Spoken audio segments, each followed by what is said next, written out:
Chapter 23. No one survived within the milky kiln cloud. It lingered a whole day before being drawn up by the lofty null sphere. There were not even skeletons left. Not plate armor or ringmail, not the silver suits of house-site guards.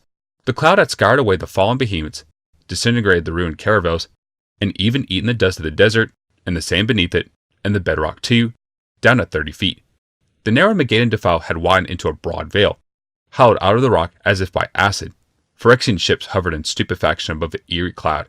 Then, new orders came. Land on the desert amid the troops. Take on board as many as you can. Fly them to the city. Resupply and recharge. Prepare to engage. Engage what? Engage whom? Beyond shimmering Halcyon, black clouds boiled up from the west, except that they weren't clouds. They were more Thran ships. 2 more fleets, and in their shadow marched 2 great armies. They approached across the searing, waterless desert. Citizens of Halcyon, you've seen a mighty battle. You've seen the traitors and invaders, the so-called Thran Alliance, fall to the armies of right. You have seen the Houseside Guard fight with valor that has not been equaled in centuries and had not been surpassed even then. You have seen the Phyrexian Guard fight as angels among mortals, with the pure, vengeful joy that comes from righteousness.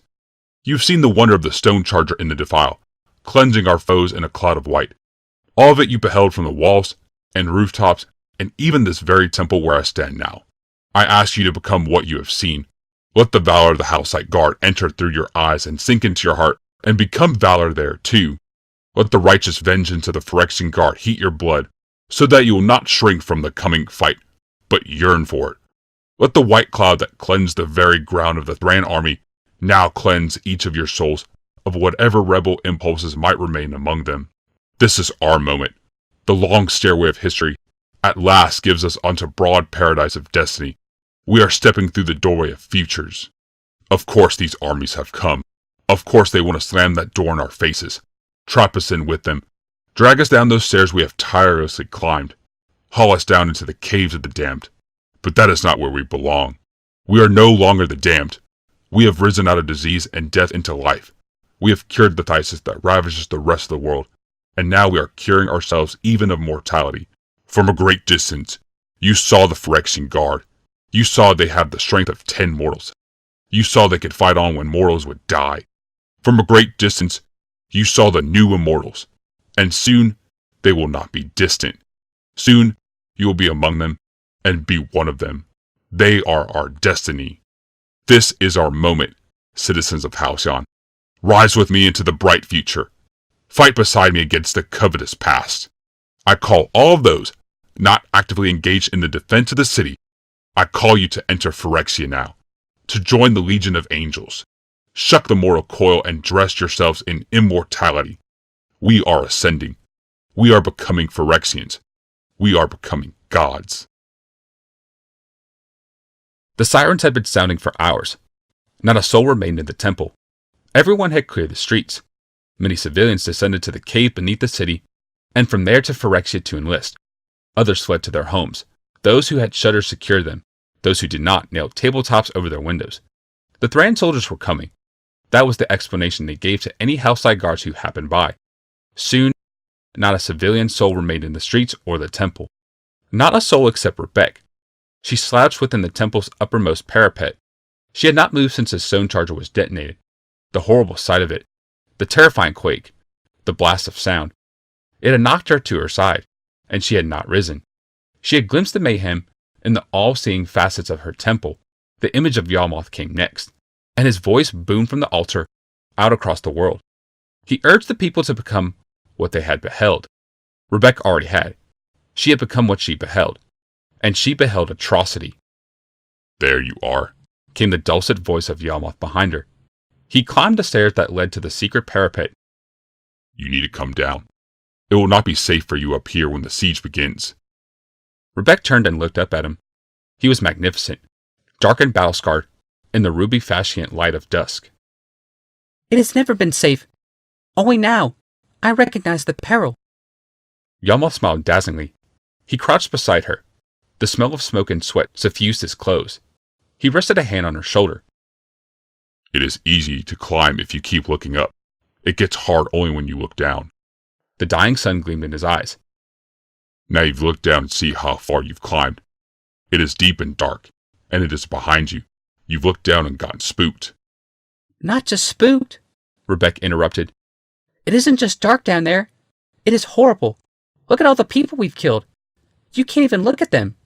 They're gone. Wiped from the world. Yalmoth's brow nodded. You didn't kill anyone. Yes, I did. I'm implicated in all this. The city I've built. The husband I've helped invent weapon after weapon. The man I've guided to the pinnacle of Halcyon. Laughter interrupted her. Not derisive, but open and easy. You think too much of yourself. You think Glaceon would have not made weapons without you?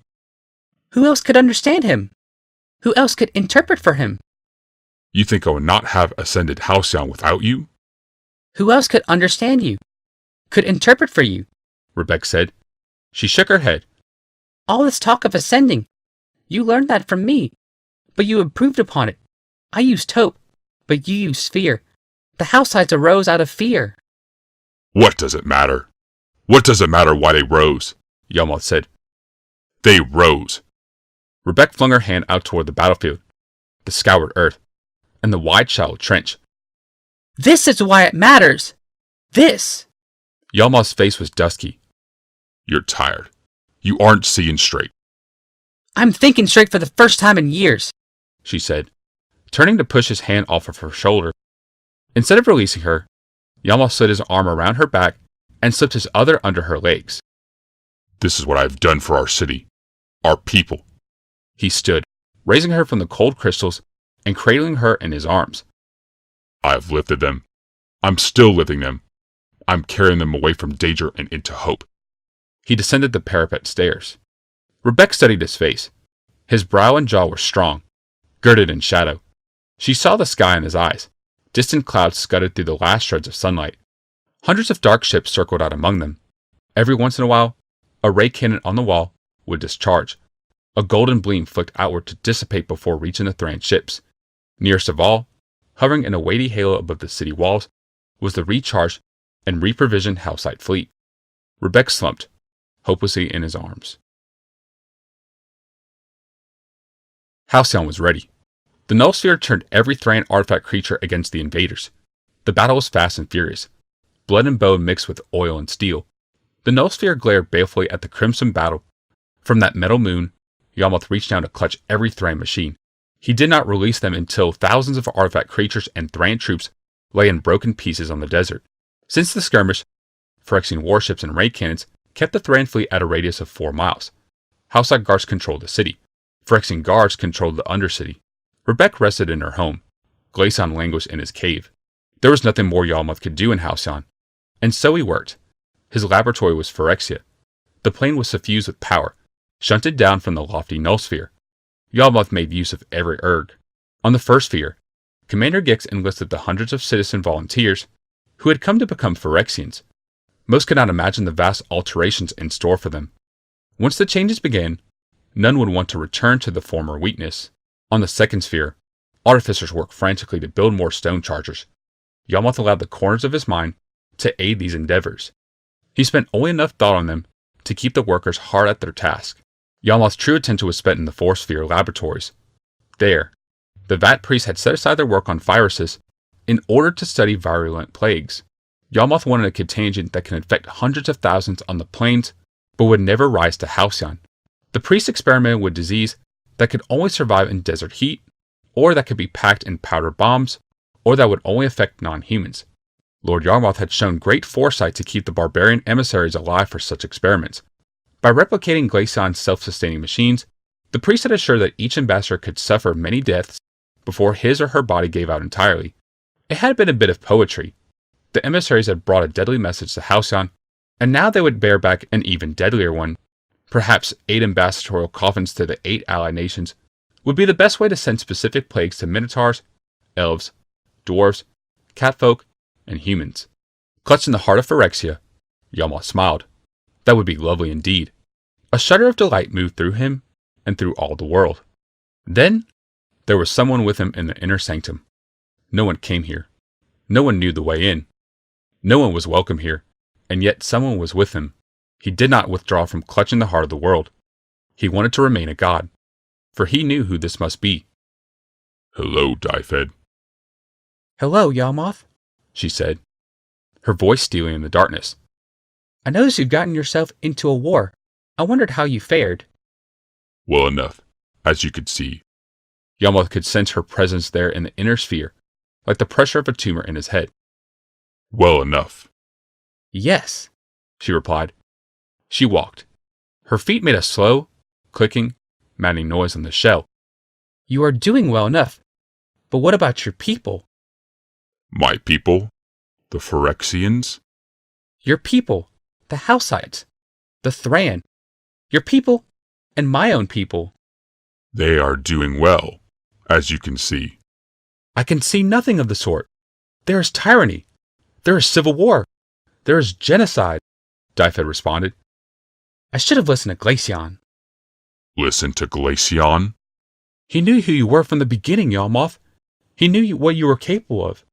He warned everyone, his wife, and me too. But we all thought he was deluded, Dyfed said. You cannot hide the atrocities any longer. What atrocities?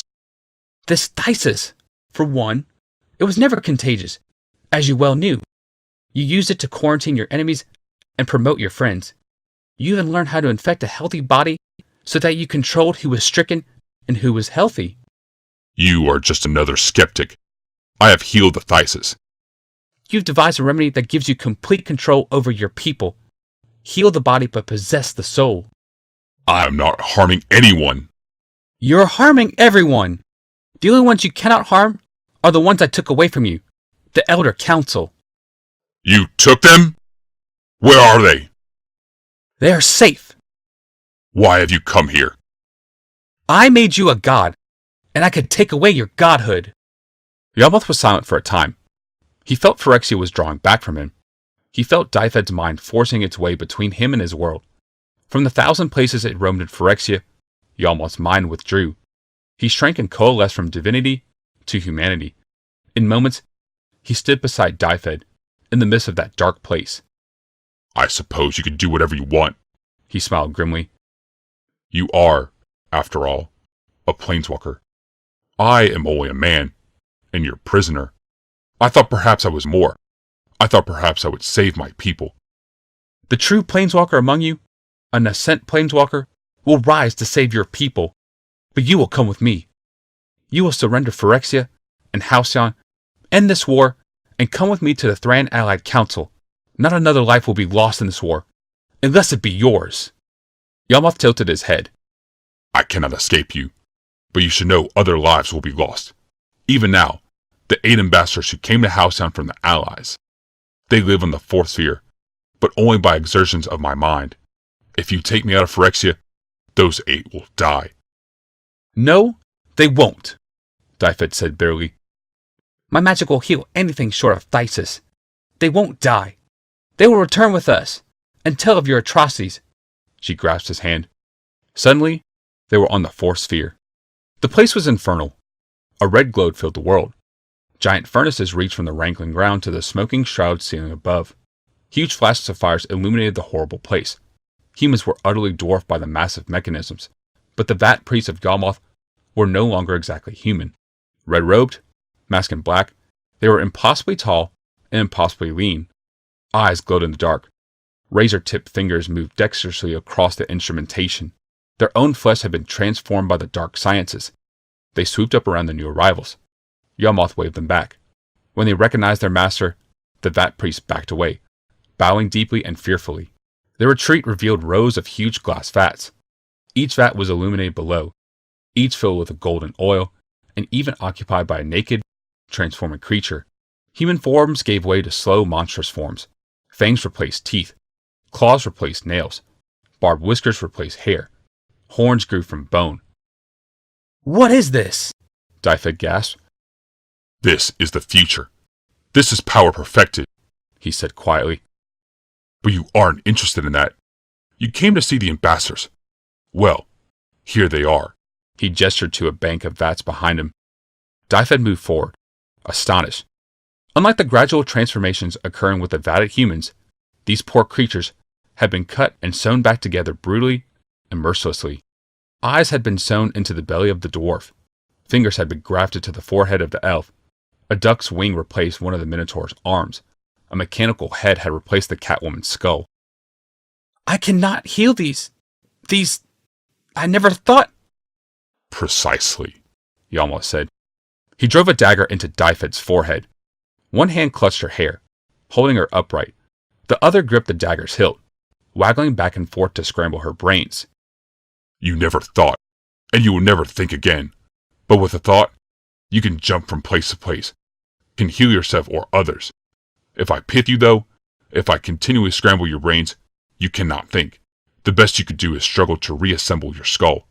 Meanwhile, I can keep you here. He nodded to his priest, who swooped silently up around him. Yalmoth cradled the trembling woman against him. He worked the dagger back and forth. Its blade crouched against the sides of her skull. A red-gray ooze trickled down her nose. Yalmoth bent and kissed her. You see, my dear, the brain is the seat of thought. Every human faculty has its organ.